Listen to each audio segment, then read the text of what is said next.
So don't assume that I know anything more than any of you, and I know a lot less than my two colleagues here. But since we're here and we've been asked to comment, I will do so.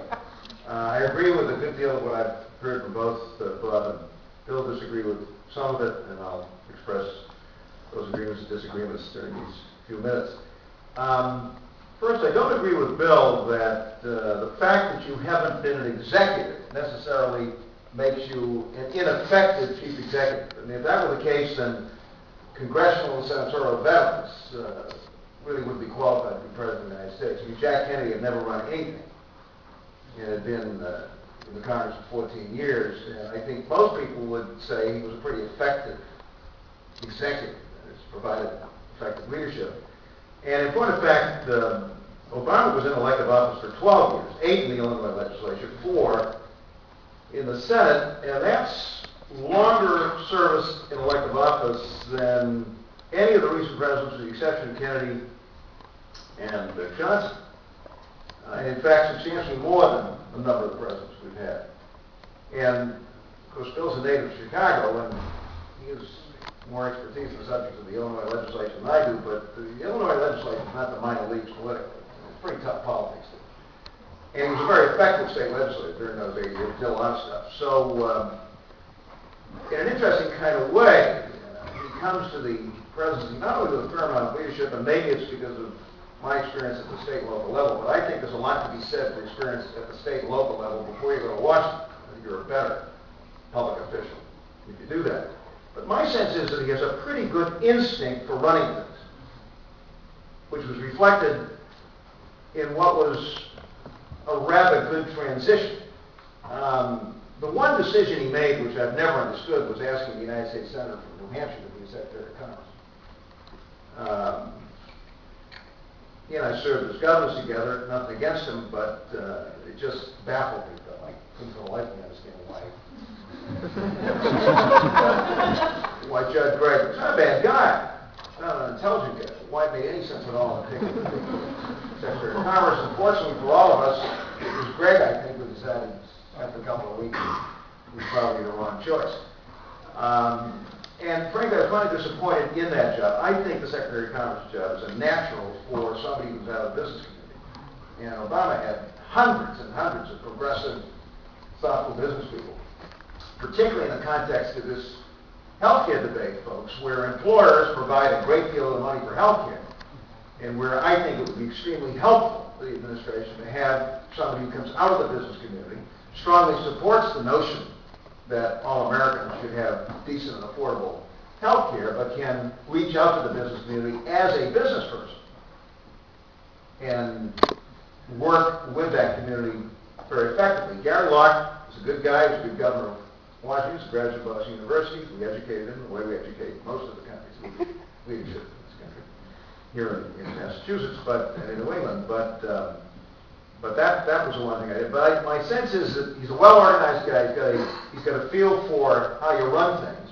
And on the whole, I think this has been, it was a good transition. He's got a pretty together administration.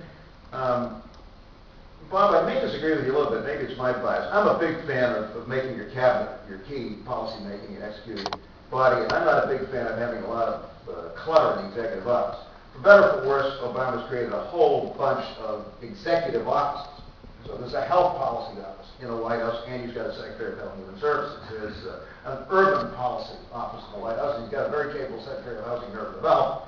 I never was a big fan of that. Now, consider the source. I mean, I was governor for 12 years. I've never run the country, so maybe it's a little easier at the state level. But I'm not sure you need all of this, and we've had another dismissal. I mean, the other guys had to leave who was heading up one of these White House offices. And if you pick a first-class EPA administrator, it seems to me she ought to be the person that's driving environmental policy. I'm not quite sure you need this proliferation of policy offices in the White House. But overall, I'm kind of impressed with that. And I'm not as down or as negative on the notion of occasionally on important legislation laying out some fairly specific principles, but giving Congress some discretion to kind of shape that. I think that maybe it was an overreaction what happened to Clinton, but the Clinton bill on health care which was 1,325 pages long, really began the downfall of the Clinton health plan, in my judgment. Whatever one thinks of Hillary's role in that whole thing. Mario Cuomo used to say, if you can't explain it to your mother, don't send it to the legislature. Put that down. It's a very important principle. And trying to explain the Clinton health plan to anybody, I couldn't explain it to my graduate students. It was that complicated. It was a mistake. Now, maybe the mistake was in complexity. Maybe it should have been a simpler bill, a more direct bill. Hawaii has the only, with the exception of Massachusetts, the only genuine universal health care system in the country, and I think it takes all 15 pages of the statute. So I think tonight we'll hear some specifics, and I think that was not a bad idea to essentially give Congress a good deal of discretion in doing that. So from the standpoint of how he's running the presidency, I'm impressed. I think he has a feel for this, notwithstanding the fact that he was never chief executive. But again, to repeat, that's been true of a number of presidents, and some have been very good presidents and very effective as chief executives. Now, what about the health care bill? I think he's going to get a health care bill. I think it's going to be a pretty good bill. But there are dangers here. And one of them happens to be in the liberal community. Ted Kennedy once said at a meeting that I attended on health care, this was back during the Clinton health care months, that the worst political mistake he ever made was in not joining Richard Nixon and sitting down with him and working out a universal health care bill when Nixon proposed a universal health care bill. Now, why didn't Kennedy and the liberals and labor like the Nixon bill? This was in 1971, folks. Because they wanted a public plan. They wanted universal Medicare. Nixon wanted to continue to involve the insurance companies, but in a way that provided coverage for all working people and their families, and an expanded Medicaid program to cover those temporarily uninsured. And it was Ted Kennedy himself who said at that meeting, worst political mistake I ever made. We should have sat down with Nixon in 1971, negotiated something out, and had we done so, we would have universal health care today. Well, it's almost 40 years later.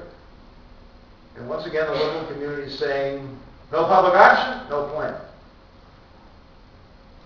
If Ted Kennedy were alive and well and healthy in the Senate of the United States, I think he would be carrying that lesson from the early 70s.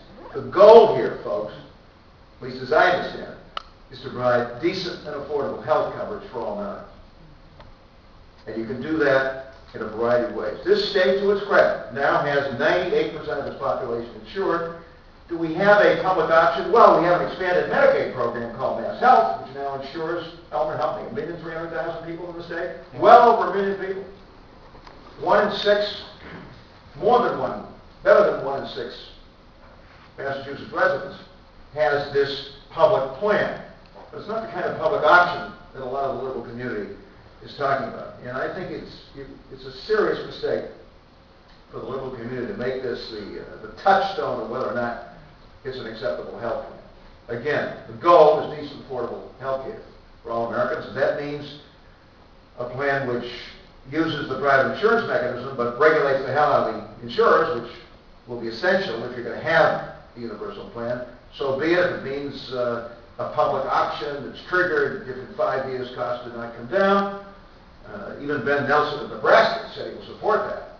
And in my view, the Democrats have got to get their act together, especially in the Senate, get those 60 votes, get them solid, and then vote for closure, instead of fooling around with reconciliation and these kinds of things. But in order to do that, they've got to have a consensus plan that at least has the support of all the Democrats and independents, and maybe the ladies from the state of Maine. And it's kind of interesting, just a reflection on this whole business of bipartisanship. You know, there is a plan. It's really a remarkable document.